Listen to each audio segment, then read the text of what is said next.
утро в семье Хаюриных начинается с просмотра новостей. Супруги Ваха и Аза боятся пропустить любую весть из Сирии и Ирака, ведь там сейчас находятся их дочь и внуки.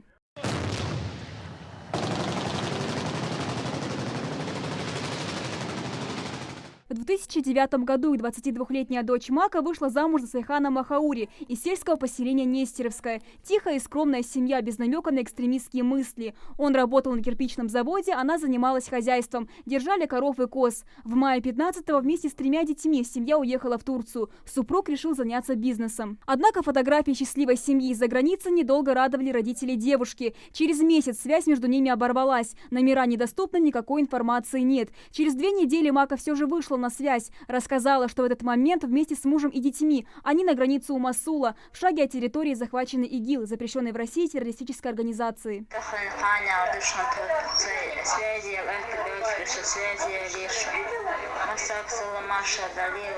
Мама, ты же его знала, ты же его характер знала. Раз он сказал, он сделает. Раз он сказал, поедет, он поедет. Вот я ради детей, я не могла не поехать. И плакала вовсю, рыдала. И вот такая вот смс-ка. На 2-3 день, я не помню. Я вот просто так вслепую. Я слышала, автобус есть, Грозный, Стамбул. Автобус, сказали мне, есть. Ну, когда уже начинаешь искать, находишь все-таки каналы вот это вот. И вот я просто вслепую села и уехала в Стамбул. Думала, хоть что-нибудь сделаю, хоть чем-нибудь могу помочь им. А они уже, оказывается, там уже были, в Ираке. Через 9 дней после этой записи супруг Маки погиб во время очередных боевых действий. Беременная с 3 детьми на руках, она осталась одна на территории халифата, не зная языка и не имея при себе ни средств, ни возможности связаться с родными. Уже 3 года Мака вместе с детьми живет в лагере с вдовами и женами игиловцев. Время от времени ей все же удается связаться с родными по телефону, но каждый раз с нового номера, так что обратной связи у родителей с дочерью нет. 7 долгих месяцев от нее не было известий, и вот 5 июля она прислала фотографии детей. Ну вот эти вот дети. Вот Раяна, старшая дочка. Вот второй Хамза. И вот Мухаммад, 3.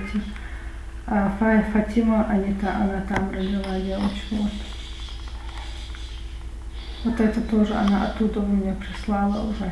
Все сообщения девушки — крик о помощи. Мака отчаянно хочет вернуться на родину и жить мирной жизнью. Но сделать это практически невозможно. В полуразрушенном Мосуле боевые действия не утихают. Тысячи беженцев не могут покинуть территорию города. И таких историй, как у Маки, здесь сотни. Единственная надежда Хаюриных — ингушская диаспора в Иордании. Данные детей, дочери, свои данные мы оставили им.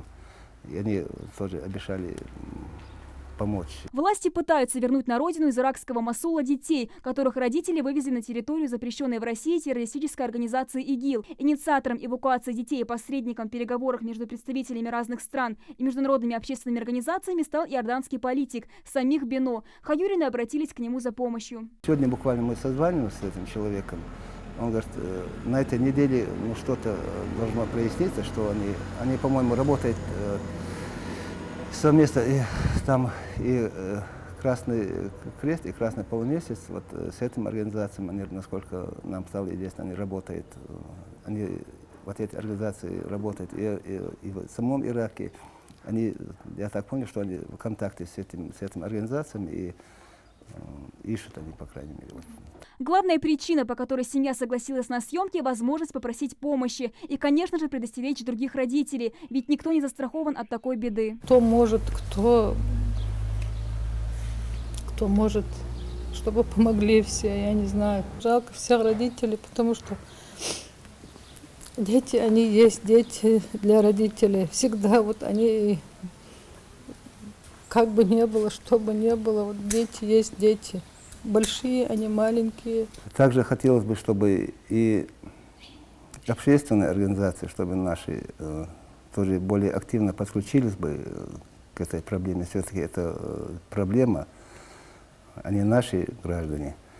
И чтобы помочь этим людям сегодня, чтобы они вернулись домой. Амина Бокова, Рамзан Миржоев, Новости 24.